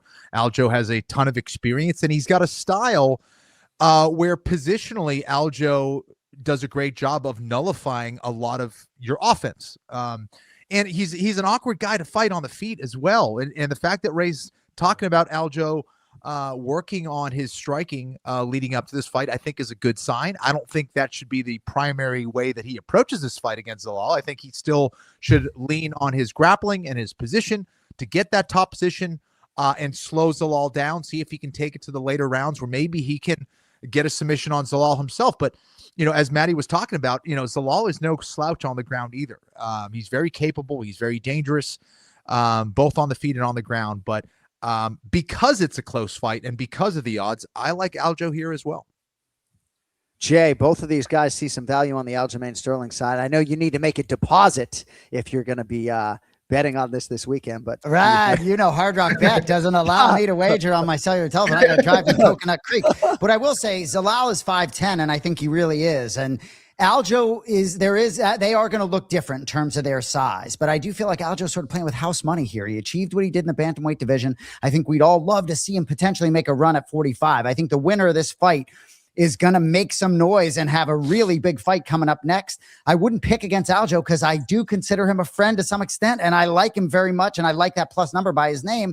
And I just also think, you know, you think about what we talked about earlier with Topuria and the mental game. Aljamain Sterling, I think, is so mentally forged to compete in the UFC at this stage that he's a hard guy to bet against for me.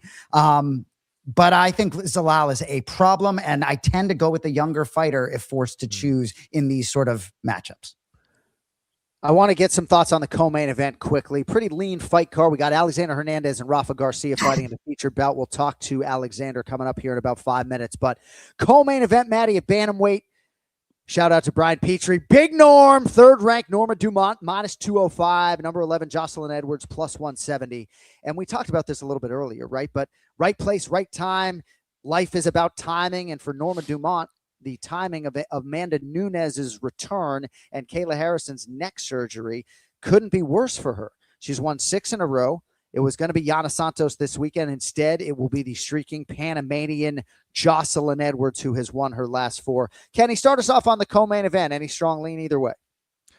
Yeah, you know, I like Norma. You know, I think Big Norm, I think she's the better striker overall. I think she's more consistent. And I think, you know, just her comfort level in the octagon now is just way different than we saw, you know, a few years ago. So I like the way she mixes everything up. I think she's more versatile as a striker. I think she's harder to get a read on. Jocelyn Edwards has some momentum heading into this one as well. I think she's pretty dangerous, but I think also where Norma can win this fight is taking it to the ground. So give me Big Norm. Matty, I know you prepared the co-main event. What do you think? I'm with Kenny here. I love Norm. I love her this matchup. Defense and wrestling here, I think, would be the 2 biggest things. She's a 56% takedown accuracy. That's compared to Jocelyn Edwards' 40%. And I just think that Norma Dumont's also fought the tougher competition. And then the striking defense, a 15% difference. Jocelyn throws a little bit more, but Norma Dumont, 65% striking defense, which is elite at bantamweight compared to Jocelyn's 50%. I think she's honestly better everywhere. You can say Jocelyn Edwards might have the better finishing upside, but is that more of a recency bias thing, just facing the lower level competition? I think she's won 3 or 4 fights in a row by stoppage. I love Norma Dumont. She's never been submitted. And I think you pair that with the 65% striking defense. I don't think Jocelyn Edwards has much of a chance of finishing her. And then I think she can get more takedowns and she can be safer defensively. So I think it's a 29-28 decision easily. And I think the price warrants it. I think she wins 7 or 8 out of 10 times easily this fight. So I'm going to go Norma Dumont. One of my favorites on the card for sure. Well, if she makes it 7 in a row, I don't know if you wait and see what happens. Kayla Harrison has sort of hinted that her fight against Amanda Nunes, whenever it happens, is going to be her last at 35. So maybe if you're Big Norm, you just kind of fucking bide your time and see what happens. All right, so let us get your wagers. It is time for Place Your Bets. You have $1,000 to spend here. We quickly update the results. UFC Fight Night Burns versus Malott. Ken Flo put his band on Nalo, so it takes him from the black into the red on the year. Minus $821. I feel your pain on that one. I had the under in that fight, but I also had Nalo by sub, and man, I thought I was about to get a club and sub, and then he got countered, and I was like, yep. All right, so Matty Betts getting recognized in saunas around the world these days. We have what do you have for us for UFC Fight Night Sterling versus Zalal? So this is hard for me to do this early in the week without prop market, but I can just go. Can I just go all in for the 1,000? Yes. All right. If I want to be safe here, I'm just going all in on Norma money line, but I kind of want to parlay it with Aljo. Why don't you just half your stack? Well, first of all, what book is this? DraftKings Sportsbook. Okay, all right. I'm on the DraftKings app. Let me see if there's a total in the Aljo fight listed, because I could go over the total with Norma. I think that's what I'm gonna do. Oh, I see what you're saying. Yeah, I didn't see them this morning. And again, that's the inconvenient truth of live on a Monday, is that we ask our handicappers to come with it. Oh, but good. You can still get the price. You can use it. We'll get it later in the week. Is absolutely fine. I think what the listeners will extract is big time conviction on Big Norm. Big Norm. I'm gonna go for the sake of the show. Let me go all in. $1,000 on Dumont money line. All right. And if you change your mind, the show will tweet that out. Right. Ken Flo, $1,000 to spend. Right your wrong from last week, kid. Which way you going? I'm a very experienced gambler. I'm going to go with the psycho parlay here. No, I'm with Matty here. I like both of those bets, and I struggled a little bit of how I was going to approach this. Was I going to put a full band on Aljo? But now I have all this trepidation because of that last one with Nalo. It just ruined my confidence as a picker. But I'm going to go $750 on Norma for the win. And then I'll put the remaining $250 on Aljamain Sterling. Let's go. I like that. I like that. You guys better hope that El Pantera, Jocelyn Edwards, doesn't become a Panamanian problem this weekend. So Matty Betts, tremendous job building the Home of Fight brand, and your own brand is absolutely flying off the shelves. Will you be sitting down with Gilbert Burns at some point this week or no? We'll see. I'm not going to – he's got a lot going on. Probably not. Probably in the near future, though. All right, we look forward to that Show Me the Money podcast, and we appreciate your contributions and your time. Don't be a stranger. We look forward to the Cycle Parlay at Matty Betts. Don't forget the second S, my man. Thank you, bro. Thank you, guys. Appreciate you having me. All right, Matty Betts with us live on the Anik and Florian podcast. Well, it's not just the UFC that you can make money on this week, folks. The NBA playoffs are here, and DraftKings Sportsbook, an official sports betting partner of the NBA, boosts every game day the whole postseason. When the lights get brightest, the best players in the world show you acutely who they are. Playoff stars turn it up round by round, and DraftKings turns it up too, with a profit boost available every single game day from the first round all the way to the NBA Finals. And for new sportsbook customers, we always bring you something. Bet just $5, and if your bet wins, you'll get $300 in bonus bets instantly. Download the DraftKings Sportsbook app and use code AFPOD so you are ready for the moment. That's code AFPOD. Turn $5 into $300 in bonus bets. If your bet wins in partnership with DraftKings, the crown is yours. Gambling problem? Call 1-800-GAMBLER or 1-800-MY-RESET. New York, call 877-8-HOPE-NY or text HOPE-NY. Connecticut, call 888-789-7777 or visit ccpg.org. On behalf of Boot Hill Casino in Kansas, wager tax pass-through may apply in Illinois, 21 plus in most states. Void in Ontario. Restrictions apply. Bet must win to receive bonus bets, which expire in 7 days. Minimum odds required. NBA bet boost restrictions apply and vary when offered. Boost only applies to winnings. For additional terms and responsible gaming resources, see sportsbook.draftkings.com/promos. Limited time offer. And I will be voicing my displeasure with that disclaimer. My God. All right. Now joining us on the guest line, really one of my favorite people that I have crossed in this fight game, Alexander, the Great Ape, El Changrango Hernandez, my man. It's great to see you, brother. How we doing? You too, man. I appreciate that. You're also a top person in the world for me too, man. I appreciate you. Well, I think, bro, I mean, you certainly in our first fighter meeting made an impression, and then you went out and had that UFC debut. And I think back to 2018. And so a lot of us were just sort of waiting to see what you would do next. And now I think you're realizing a lot of that potential, but you're a 17-time UFC veteran. I don't know if it feels like it's happened quickly, or like, does it feel like a blink, or do you feel like you've been able to live in the moment and enjoy some of the fruits along the way? I mean, it's definitely been a ride. It's for sure. It's for sure been a roller coaster. I disassociated from the count a while ago once the record stopped going my way. So I didn't realize it was the 17th number. I knew we were getting close to 20. Wow. But no, it's been it's definitely been a journey. It's been a journey, and I've kind of switched through different mindsets to sort of reach what I feel like is a solid state of performance. But yeah, I'm kind of in a good groove right now, man. I feel pretty good about things, and at this point, just really trying to be an artist of sorts, impress myself and myself proud, and maybe garner a fan or two along the way. Well, you're doing that, man. 4 straight wins, and you're fighting Rafa Garcia, of course, coming up this weekend. You can see it live on Paramount Plus. But the biggest fight of your career, in a lot of respects, was to happen in January as you tried to extend your winning streak to 5 against Michael Johnson at UFC 324. Fight gets canceled day of the event. No official reason given by the UFC. There was notable betting line movement. Some speculated you were dealing with an injury, and I know you have been just dealing with the frustration and all of that. Thankfully, you get back on the proving ground this weekend, but what was it like to sort of experience that and have that Michael Johnson fight go away? Yeah, that was a pretty surreal experience, going from the ceremonial weigh-in to being accosted by 2 feds in the back and being accused of fixing a money line. So that was that was like being caught in a daytime drama, but you're the center of it.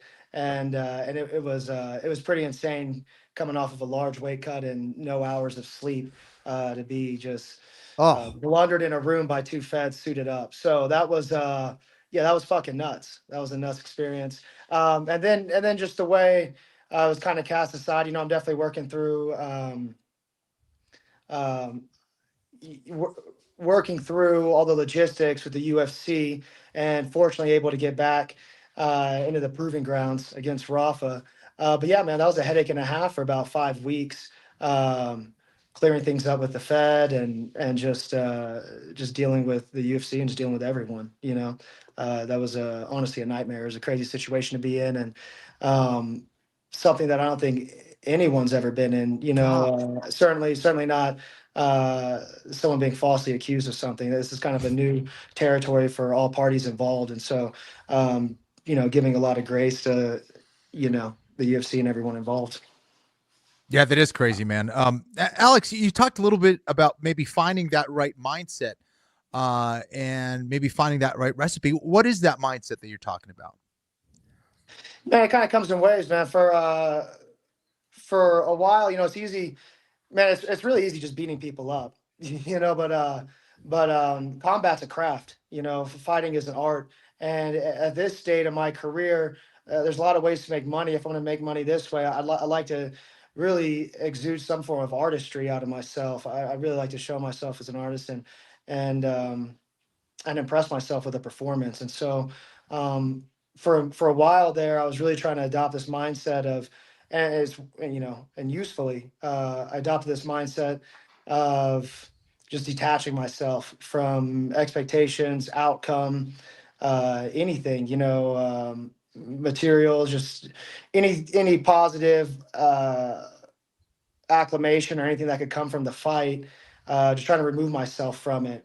And in doing so, not really stressing, any of the rewards of winning, and trying to take the pressure off of that and just controlling what I could control, which is just, my performance and what I'm able to do inside the cage. And that really kind of helped clear my mind, just that attitude of detachment. I really exemplify that in the Hooper fight. I really felt free, and then kind of carried that over into the Ferreira, and going back-to-back fights. I think put a lot of stress on my nervous system and my neck. I've been dealing with some disc issues from like the Hollowbow fight over.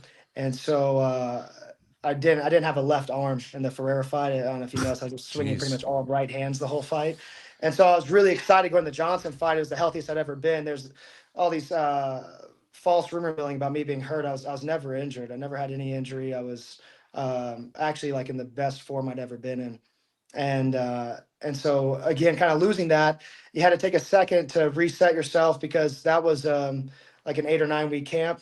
And then we had 5 weeks of just terror, and then got into about a 6-week camp with Rafa. So needed to find moments to completely reset yourself and get out of the fight or flight mode, so that way I could just enjoy it, and be present for this fight. And really just keep myself healthy and tuned up too. I didn't want to lose all that work I'd put in. And so I feel like we did a pretty good job of that. Just kind of feeling some downtime, revving back up, and then putting together a real crisp game plan for this guy. You know, it's hard to get to the big show that is the UFC and stay there. And just things can happen really quickly. Like rewind, I should say, 2 years ago, you lose the split to Damon Jackson. That's 2 years ago.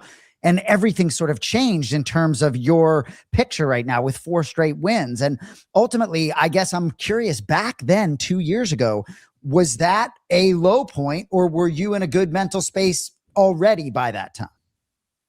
I would say that was the lowest of points. That would be the bellow of points right there. That was the lowest. I felt like I just didn't. I didn't believe in my group or superiors. I was kind of having a rough spell at home, and yeah, I was just kind of spiraling out. And so I don't know if it mattered who you put in front of me. I was probably going to butcher that performance, and definitely had some good moments in there. Just didn't really put it together too great, and made some pretty radical adjustments there afterwards. Took a couple months of thinking, that might have been the straw that broke, that just fucking broke my back in half, and maybe it's time to I don't know, become a finance bro or some other whack ass position in life. And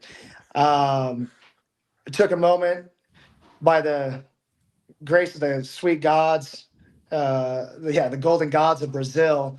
I'd had like a 2-week stint in Rio, following Vince Pichel for a fight, and stayed out there a little bit longer with some friends and Brandon. And truly, God, met the saving grace of Rio de Janeiro. There's a lot of religion in that water, I swear. And so I came back home a little bit reinvigorated, and we create our own team, me, Brandon, and Clay Motza, and yeah, we gathered this new crew, and we just started going to work and just trying to find enthusiasm again. Really was it. I was kind of on the fence even with it, but just had to find a way to get excited about training again, and just the vitality in the new group, and Clay being such an obsessed little wizard. It's like weaponizing autism with him. And so we went to work on some pretty cool directions and just got excited again about training. And man, if you can get excited about what you're doing, and you kind of find a stimulus in the programming, just in feeling like you're learning something new. If you can learn something new, it gets you excited. And so then I just started to feel myself again. I was like, man, I could go for a quick performance. And so we were fortunate to roll into a short notice against Hubbard. And that's a lot of times when I can shine and really find a reset, is just feeling good, go. And I think that's kind of like the most ideal way for a guy to get back in the groove, is to kind of just find his mojo, and then go pull up on a short notice, and and put it to the test. And that's really what we did. And then just started finding a real groove. We got real strategic. And just really started to believe in the process and the people around me. And that was the biggest deal. I felt like really spinning our wheels for a couple of years there, and not really getting maybe the direction I needed. And so I was kind of just hitting my head against a wall for a while there. And I tried the 145 cut, back to 55, but after I saw 45, I was like, man, I can do it. And so spent a little too much energy just making that effort. And eventually just like, fuck it, man, I'm on thin ice. If I'm going to go out, I'm going to go out at least with a fuller belly. And so went back up to 55 and really started to enjoy myself again, San Antonio, Texas, is Alexander Hernandez with us live on the Anik and Florian podcast. Yeah, definitely something special that you and Brandon and Clay Motza have created. I do want to ask you about Rafa Garcia before we get John out of here. But, bro, one thing I hadn't thought about when it came to your circumstances, UFC 324, it's one thing to get cornered by the feds in any walk of life. But after finishing a fucking weight cut, right, and then rehydrating, right, Kenny? Yeah. I know, I'm right. It's like brutal, dude. Brutal. Nuts, dude. So, respect for navigating that and for giving all parties involved grace when you were falsely accused. Rafa's got momentum, right? Like most people see you right now, maybe 19 or 20 in the world, getting close to the top 15. I guess that's neither here nor there. But Rafa Garcia's got momentum. He's won 2 in a row since the loss to Grant Dawson. What are your expectations, and what do you make of the matchup this weekend? I expect to be taller than him, and I usually don't get to say that, so I'm pretty fucking stoked to be looking down on him and dunk on Big Dog. You know, I'm pretty excited about that. Just, pick a fucking knee up the middle, so he better watch his jaw. But I mean, that's pretty much. We've been joking. I pulled the weigh-ins, and we're like eye to eye. I think that's pretty. That's pretty exciting stuff right there. I normally don't get a height advantage on a fella. And I just expect to do my thing. You know, he's a real tough. He's a vet at this point, and he's on a nice little roll himself. And so that's exciting. I'm glad to be fighting guys with good momentum. And I just have true confidence in myself. You know, I'm calloused. I know. I know where I'm at in the game. I know myself, and despite anything, I know I'm going to perform and show up. And again, really, I just want to make an example. I have my health, and I want to put on a performance I'm super proud of. I want to not just brute my way through it, but man, put on a pretty display if I can. So hopefully put on a pretty sweet performance, get a nice 100K bonus, and drop the mic. Going to be a lot of eyeballs on Alexander Hernandez this weekend. You can see it live on Paramount Plus. Yeah, I used to love when they would have me do the stare downs or post-fight interviews for the flyweights. I'd be like, all right, we're here with your winner down here. You guys fucking 5'2". I mean, not all the flyweights are built like Brandon Raw Dog Roybal, you know. Yeah, you got to get it when you can, man. Yeah. Hey, my man, thank you for the time. We'll be watching this weekend, man. Have a great fight. Good luck, brother. See ya. El Granchenko, Alexander Hernandez with us live on the Anik and Florian podcast. Really good dude. And, when you're healthy, right? I ran into him at a future UFC live event after UFC 324. And he said of his health, I almost feel like now I should be texting Hunter Campbell every day, you know, as I'm working out, just to make sure that the UFC knows that my health is optimal. Because when things all of a sudden become open to interpretation and you have no idea why a bunch of money is coming in on your opponent because you're rumored to be injured, he just found himself in a crazy circumstance. So, all right. Hey, real quick, before we get out of here, I know Kenny's going to go compete. No, I got repacks. All right, but I got to ask Kenny one thing. No, forgive me, John. You can cut this off anytime. But in terms of the Georges St-Pierre stuff, Kenny, the real rub to me from that was the efficiency versus the cardio. And I was privileged enough to work with Frank Mir at Dirty Boxing 6. And he is a very astute mind. You guys both worked with him on MMA Live, broadcasts, other things. Yeah. And that was sort of the takeaway for me, Kenny, was the efficiency. And so as I'm watching Dirty Boxing, you know, talking about gas tanks and who has cardio, Frank Mir is talking just about the efficiency of the striking and how much of your gas tank you use when you're inefficient. So that was sort of the connection for me with the GSP stuff. That's all. Absolutely, man. Yeah, no, and I do think VO2 max, right? Like, you can improve your VO2 max. It's why I need to buy an assault bike, because even if I think I'm in decent shape, my VO2 max is straight fucking trash. All right, so we've done this before. Home of Fight repacks. It's a labor of love for me. I absolutely love this. So if I told you a $60 investment could land you a $1,600 UFC card, you'd probably be intrigued. Home of Fight repacks, powered by collectibles.com. So we've done it before. We're going to do it here, but here's how it works. You get your pack, you secure it, you rip it open, and inside is already an authentic graded UFC card. It's already been PSA graded. And then from there, you can either keep it secured in your online vault, you can ship it home to your collection, or move it, sell it instantly right back to collectibles.com. The chase is real. You can draw John Jones, Khabib Nurmagomedov, Sean O'Malley. And if you love MMA and you appreciate championship level stakes, I think you want to get involved here. Homeoffightcards.com. You can also download the Collectibles app and get in on the action, because sometimes the biggest wins don't happen inside the octagon. They happen in the card room. To that end, Kenny and I each get 2 cards today. This is my Home of Fight exclusive MMA repack. It's taken every bit of self-control for me not to open these before the fucking show. So here we go. My first of 2 today. Let's go. And I'm going to confirm my purchase. And let's just not draw Dan Murgliata. Yes, I'm ready. We're just trying. No refs, right? No whammies. No refs. No whammies. No refs.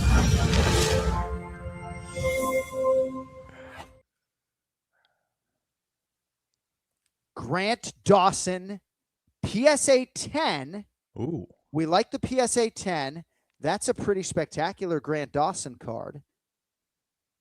We're gonna send it back for $54.38. We're gonna live to buy another pack. We love you, Grant, but we're gonna sell Grant Dawson back. All right, and I believe I'm gonna get to open one more before we swing the pendulum to Kenny Florian. Is that what we're gonna do? All right, let's go. All right. Nobody needs to know. Nobody gets hurt. Ooh, look at that balance. What? Why did my balance go to 0? All right. Here we go. I have sold back my Grant Dawson card. Oh, I missed that sound. I missed that sound of the reveal, Cody. Manon Fiore, 2022 Panini Prism UFC Blue. Hold on to that. Pretty good call. We're going to hold on to that. Manon Fiore might become a UFC champion. So we're going to hold on to the Manon Fiore for now. And now Kenny Florian is going to take the floor. And, let's see what we got. Let's see what we got here. And Cody is going to sign you in, so it just takes a minute here. I've also asked him to bring back the chime. Fresh off a red eye flow, I think you got some good juice flowing here. You may get a good cut. Let's see what we got here. I'm with John. No referees. I don't need any of that noise. So I have gotten back into cards. Kenny, go ahead. All right, Let's see. Here we go. Here we go. No whammies. No whammies. No refs. We love the big tan, though. Yeah, there's the sound. Yes. Oh, I like it. What do we got? What is? I can't read without my Damir glasses. Ismagulov. It's a PSA 10. Okay. Pretty good buyback offer, right? You spent $60. Right, they're saying fair market value is $63. You can sell it back right now for 90% buyback, $56.91. I'm a sell Ismagulov. Yeah, I'm with sorry, respect. Demir. Right, with yes, respect. With respect. With respect. All right, your funds are already in your wallet. I mean, that's how this works. And after the show, I'll spend another hour on this app trying to reel in a big one. One more Home of Fight MMA repack for Kenny Florian before we get on out of here. Here we go.